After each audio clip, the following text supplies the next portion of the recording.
Today is August 14th, 2024. Do humans have free will? Let's examine the concept of free will so we know precisely what it is we're talking about. I think the term free will is ambiguous.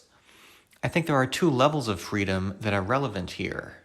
What I call metaphysical freedom and secondary freedom. Metaphysical freedom is what Sam Harris is talking about when he says that we don't have free will. Harris is saying, in my terminology, that we don't have metaphysical freedom.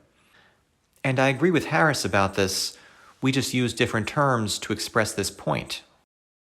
Harris wrote a book called Free Will, which I think is a great philosophical work, where he beautifully argues that our common sense notion that we are metaphysically free when we make decisions is actually an illusion, because every decision that we make is the product of our brain activity and ultimately prior causes in the universe of which we have no awareness and no control.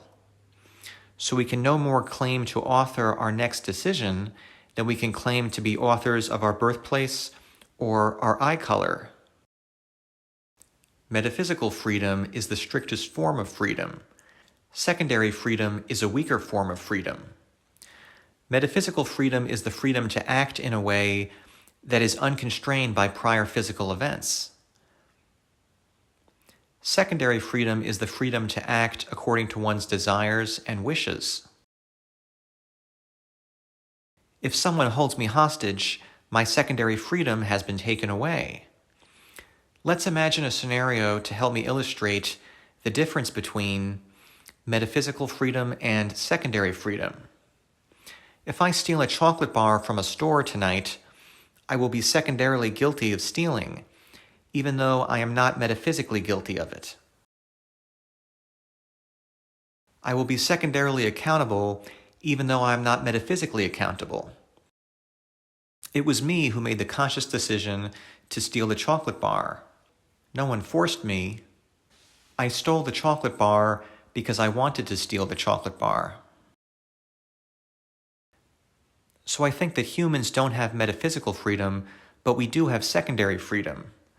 There are rare occasions where we do not have secondary freedom. If I walk into a store and a man with a gun holds me hostage and forces me to steal a candy bar, then I am not secondarily responsible for stealing the candy bar, because my act of stealing it was performed while I was under duress. It would be as if someone hypnotized me, and while I was under this hypnosis, I started to do strange things that I would never do in my normal state of mind. A lot of religious people think that we have souls which make decisions in a metaphysically free way. I don't believe that we have souls. I think our brains make our decisions. I don't know what it would feel like to have a soul and make my decisions with my soul instead of my brain. I already have the kind of freedom that I would want. I make the specific decisions that I make because I want to do those things. I had a quesadilla for lunch today because I love quesadillas and I decided to have one for lunch. I decided to make this video today because I wanted to explain my view about free will and why I think most people are overlooking this concept of secondary freedom. If I had a soul, I'd imagine that I would make all the same decisions. I don't know how that would differ in practice from my current life. The metaphysics would be different, but I'd still be eating quesadillas and I'd still be making this video. So to recap, I think metaphysical freedom is an illusion, but it's secondary freedom, which we do have, that is most interesting and relevant to our everyday lives.